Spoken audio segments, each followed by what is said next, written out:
آپ نے یہ آیت تو سنی ہوگی کہ وما خلقت الجن والانس الا لیعبدون، ہاں، کہ جن و انس کو میں نے صرف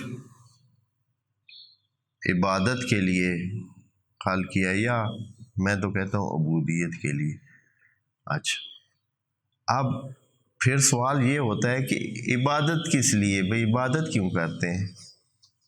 ہاں، تو خدا کریم نے دوسری آیت میں فرمایا وَاعْبُدْ رَبَّكَ حَتَّى يَأْتِيَكَ الْيَقِينُ،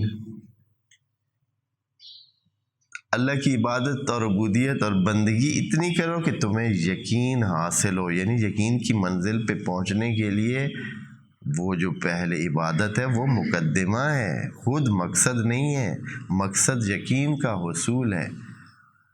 عبادت کا مقصد بھی کیا ہے؟ حتیٰ یأتیک الیقین، وہ یقین کی لیول۔ سورہ الم نشرح، اس کا پڑھنے کا ایک فائدہ، پڑھنے کے فوائد ہم ذکر کرنے رہیں گے، اس کی تلاوت کرنے کے، اور اس سے پہلے ذکر کرتے ہیں وہ فائدے جو آخرت میں ہمیں مل سکتے ہیں الم نشرح کے پڑھنے سے۔ تو پہلا